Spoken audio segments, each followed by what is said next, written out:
Early on the second day in Amsterdam, we headed down to the train station to hop on a bus.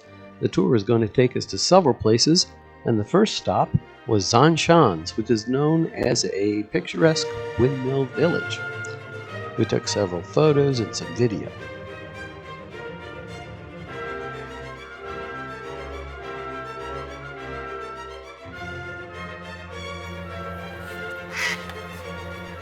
The village has been preserved and restored to its best condition.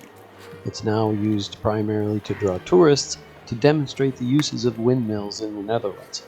The Dutch pioneered the use of wind in manufacturing, and the windmills were used for all kinds of activities such as pumping water, which everyone knows about, and in grinding grain, as well as producing lumber from trees. Apparently, Diana thought the goats were pretty cool. Not only is Zaanstad used to demonstrate windmills, it also preserves the quaint village life that used to be found all over the Dutch countryside.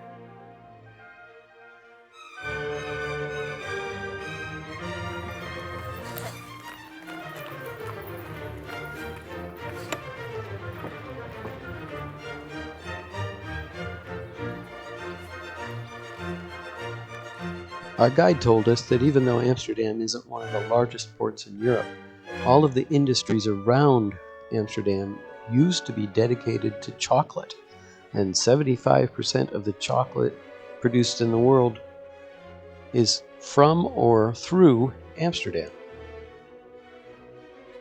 Because of that, this village used to be very much involved in the production of chocolate.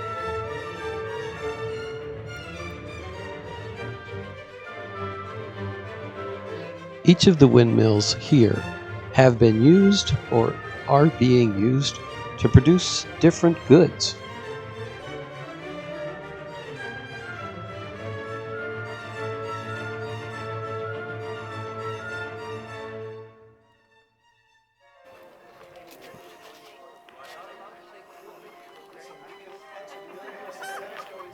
The first windmill we walked past, which is one of the newer ones that's been replaced, was dedicated to the production of chocolate. It smelled wonderful. At the wind lumber mill, logs are pulled out of the water to be sawn inside.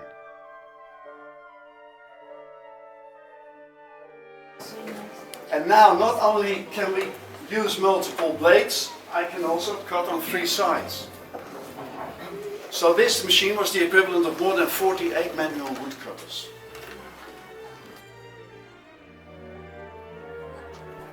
The wood for the mill comes from as far away as Norway, and it's floated through rivers and canals until it can be loaded into the mill and turned into useful lumber.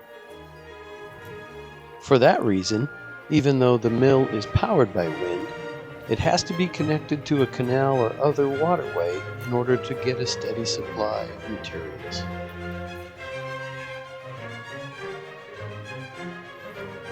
We're at the windmill. Some lumber.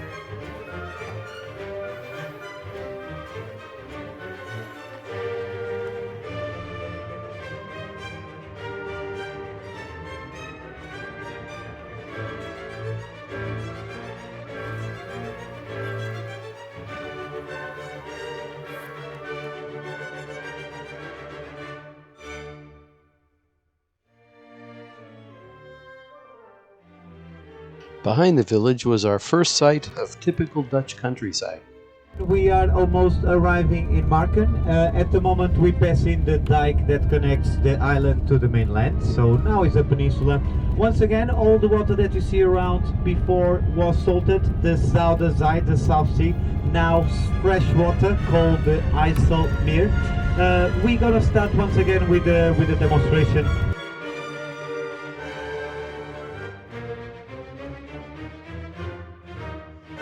In Marken, we visited the steam-powered wooden shoe shop. Then I will pull the knife down. The knife is down. Then we're going to power on the machine.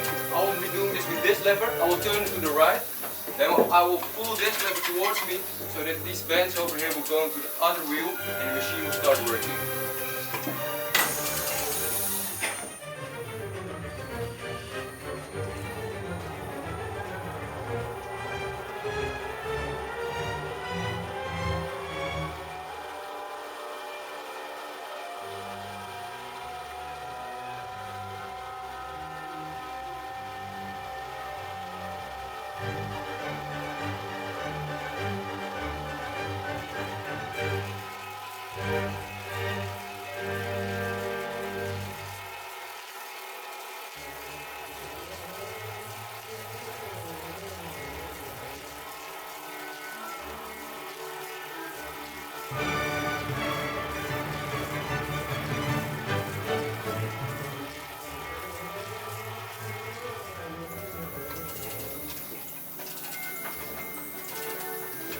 Alright, so the outside machine is finished. Then we go to the inside.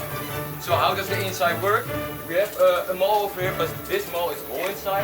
We have a ball here. It follows the inside, and the knife will do exactly the same. With this thing, I can move the knife. With this thing, I can move the shoe down, up. And with this thing, I can adjust it so I can get everywhere. First of all, I'm gonna secure the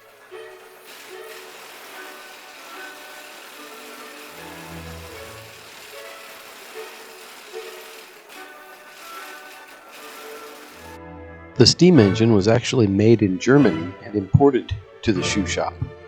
Here you can see wooden shoe blanks hanging to dry.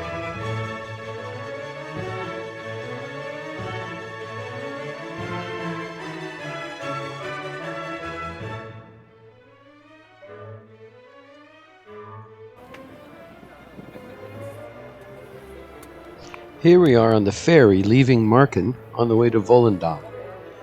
The trip is about 20 to 30 minutes, and mostly you see other boats out on the Meer. Before the massive engineering project, which turned the Zuiderzee fresh by blocking it off from the ocean, these were both fishing villages, and the villagers made their living by fishing on the ocean. Now the only freshwater fish available in plentiful numbers is the freshwater eel. The towns have adapted to the environmental change by transforming from fishing villages to quaint tourist areas. There are shops and houses that are traditional and unchanged since the time it was a fishing village.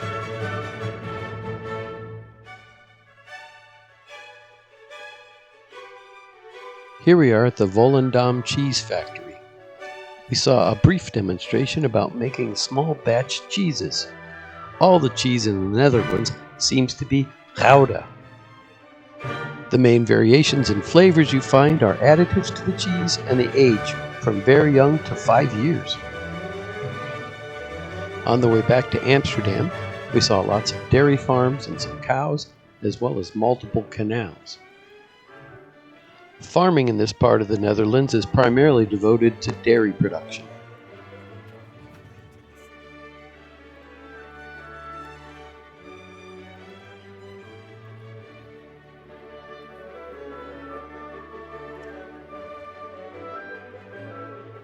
Later on in the day, we decided to get a little photography in.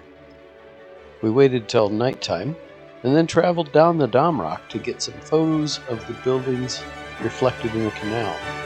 We happened to run across the moon, which was crossing behind the cathedral, so we got some very interesting pictures as the moon transited behind the cathedral and the lights reflected on the canal.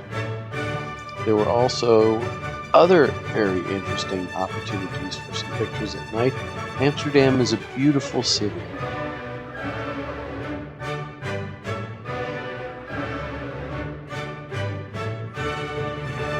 On our third day in Amsterdam, we had a food tour.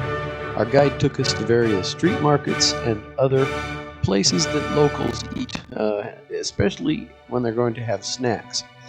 Street food is very popular in the Netherlands, and we got to taste some of the typical food that someone might eat after school or on a work break. We also tasted the local version of ice cream which was much more like whipped cream than it was ice cream. Going to Amsterdam without going to the Anne Frank house would be a tragedy. Here's a diagram of the house where the people hid. The Anne Frank house is a very moving and touching experience. It allows you to go beyond the bookcase that hid the door to the annex where the family hid for many months while the Nazis were in control of the Netherlands.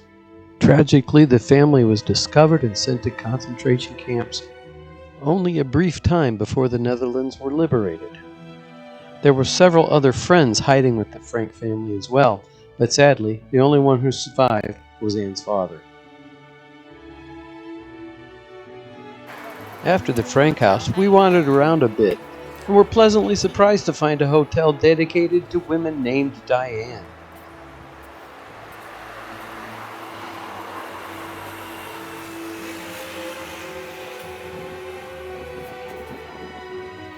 Since we'd had a food tour that day, we decided to skip dinner and went to Bitterballen Bar, where we sampled some Bitterballen and, of course, some beer. Then, of course, we had to go visit the world-famous Red Light District. This is the area where drugs, prostitution, and other activities which are illegal everywhere else are allowed. It's a very clean area, and they're very careful to make sure people don't get out of control because they don't want to lose their privileges.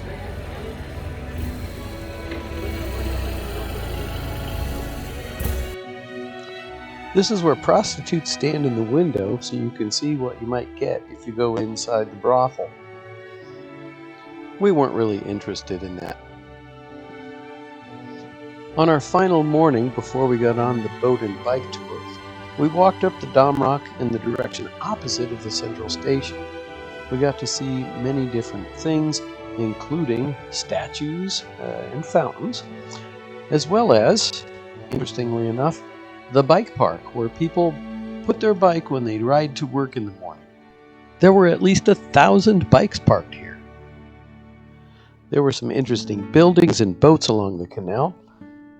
There's a lot of different architecture and things to see. Also on this canal is the National Opera House, which we had seen several times, including on Captain Jack's tour.